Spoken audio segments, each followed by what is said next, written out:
देखिए, JEE mains में एक क्वेश्चन है एफ एक्स इक्वल टू इस तरीके से 0 से 2 में हमें बताना है। मतलब 0 से 2 में बोला गया है कि एफ जो है एन पॉइंट पर कंटिन्यूअस नहीं है और एम पॉइंट्स पर डिसकंटिन्यूअस है ना। तो हमें बताना है कि एम प्लस एन का होल स्क्वायर प्लस 2 कितना होगा। ठीक है, तो चलिए सबसे पहले फंक्शन गिवन है इस तरीके से। अब कभी भी अगर इस तरीके का आपसे क्वेश्चन पूछा जाता है जिसमें मैक्सिमम लिखा होता है या मिनिमम लिखा होता है, तो हम उसके लिए बनाते हैं पहले ग्राफ। क्या बनाते हैं? ग्राफ। तो अब ग्राफ तो बनाते हैं हम, लेकिन ग्राफ बनाने के लिए अगर आप यहाँ पे ध्यान से देखेंगे तो इसका ग्राफ कैसे बनाओगे, कुछ दिमाग में बात ही नहीं आ रही है कि 1 + x plus greatest integer of x का ग्राफ कैसे बनेगा। इसका तो बन भी जाएगा, और इसका कैसे बनेगा कुछ समझ में नहीं आ रहा है। तो कभी भी अगर किसी भी क्वेश्चन में ग्रेटेस्ट इंटीजर अगर इन्वॉल्व होता है और इंटरवल गिवन होता है, तो हम फंक्शन को क्या कर लेते हैं, रीडिफाइन कर लेते हैं इंटीजर्स पे। तो चलिए हम इस फंक्शन को कर लेते हैं रीडिफाइन। कैसे करेंगे रीडिफाइन, देखिएगा। सबसे पहली बात है कि रीडिफाइन कब कब करेंगे। जैसे 0 से 2 तक का इंटरवल दे रखा है, तो हम 0 से लेकर 1 तक और 1 से लेकर 2 तक इसको रीडिफाइन करेंगे। ठीक है, तो चलिए, तो 0 से 1 तक के लिए ग्रेटेस्ट इंटीजर ऑफ एक्स की वैल्यू कितनी हो जाएगी, 0 हो जाएगी। 0 से 1 के बीच में होती है 0। तो ये जो क्वेश्चन है कुछ इस तरीके से लगेगा, 1 + x, 2 + x, x, है ना। और 1 से 2 के बीच में, 1 से 2 के बीच में ग्रेटेस्ट इंटीजर x की वैल्यू 1 हो जाती है। तो इसकी जगह पर 1 आ जाएगा, इसकी जगह पर 1 आ जाएगा। तो ये कुछ क्वेश्चन इस तरीके से हो जाएगा, ध्यान दीजिएगा बिल्कुल। मैं यहाँ पर 2 तक के बीच का बात कर रहा हूँ, है ना, 2 पे नहीं कर रहा हूँ। 2 के लिए अलग से करेंगे, x = 2 पे बात अलग से करेंगे, क्योंकि 2 पे अलग ही आंसर आ जाएगा। तो इसकी वैल्यू 1 होगी, तो ये 2 + x हो जाएगा, कॉमा 2 + x, कॉमा ये हो जाएगा x + 2।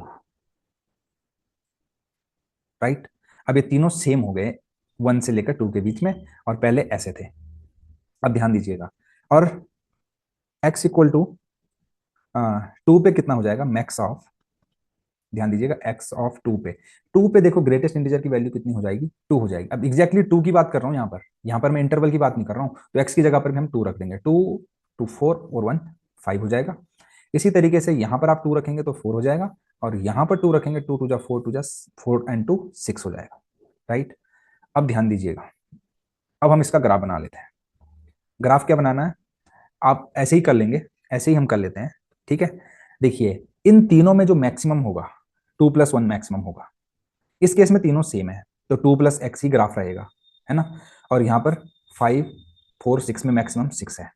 तो अगर हम इसका ग्राफ बनाना चाहें, ध्यान से देखिएगा, बहुत ही शानदार क्वेश्चन है, बहुत ही इंटरेस्टिंग क्वेश्चन है, ट्रिकी क्वेश्चन है। तो देखिए कैसे बनेगा।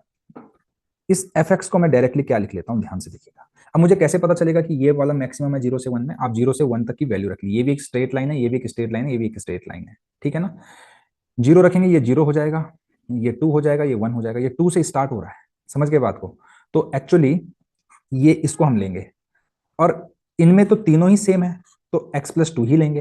तो एफ एक्स की वैल्यू हो गई x + 2, जब 0 से क्या है 2 तक है, और 2 पे x = 2 पे फंक्शन की वैल्यू मैक्सिमम, मतलब यहाँ से 6 हो गई। अब यहाँ पर कंटिन्यूटी की बात करी गई है, तो अगर आप इसकी 2 पर कंटिन्यूटी चेक करेंगे, क्योंकि हम डेफिनेशन इसकी 2 पर ही चेंज हो रही है, तो कंटिन्यूटी हम इसकी केवल 2 पे ही चेक करेंगे। तो 2 पे अगर इसकी कंटिन्यूटी चेक करोगे, लेफ्ट हैंड लिमिट निकालोगे, तो यहाँ पर 2 रखोगे, तो ये हो जाएगा 4, और फंक्शन की वैल्यू 2 पर है 6, तो ये हो गया डिसकंटिन्यूअस, है ना। और यहाँ पर बोला क्या गया है, वेयर एफ इज, देखिए इस क्वेश्चन में थोड़ा सा टेक्निकल प्रॉब्लम ये है कि एन तो है number of points where function differentiable नहीं है, और एम जो है वो नंबर ऑफ पॉइंट्स है जहां पर फंक्शन कॉन्टिन्यूअस नहीं है। अब ध्यान से देखना है यहाँ पे, आपने बहुत इंपॉर्टेंट चीज बता रहा हूँ। देखिए 0 से 2 में है, यहाँ पे 2 इंक्लूडेड नहीं है। 2 इंक्लूडेड नहीं है, तो डेफिनेशन केवल ये आएगी। और आपको पता है कि एक जो लाइन, ये तो एक लाइन होती है ना, स्ट्रेट लाइन, स्ट्रेट लाइन तो हमेशा डिफरेंशिएबल होती है ना। इसको आप डिफरेंशिएट कर सकते हो, तो ये डिफरेंशिएबल फंक्शन है। तो यानी कि एन की वैल्यू यहाँ पर 0 हो जाएगी। x = 2 पर डिफरेंशिएबल तो नहीं है, बट x = 2 तो है ही नहीं इसके डोमेन में, तो डोमेन में नहीं है, तो डिफरेंशिएबिलिटी की बात ही नहीं होगी 2 पर। तो यानी कि n, यानी कि जहां पर फंक्शन डिफरेंशिएबल नहीं है, तो ऐसे कोई पॉइंट है ही नहीं 0 से 2 के बीच में, है ना। तो n की वैल्यू 0 हो गई। m वो है, m is the number of point जहां पर फंक्शन डिसकंटिन्यूअस है, और देखिए यहाँ पर 0 से 2 के बीच में यहाँ पर 2 है, इंक्लूडेड है, यहाँ पर 2 इंक्लूडेड नहीं है, तो m की वैल्यू 1 हो गई। तो 1 प्लस 0 का होल स्क्वायर प्लस 2, जो कि हो जाएगा 3, जो है ऑप्शन नंबर 4। अगर आपको ये अप्रोच, ये सॉल्यूशन अच्छा लगे, चैनल को लाइक शेयर और सब्सक्राइब करना बिल्कुल ना भूलें। Thank you very much.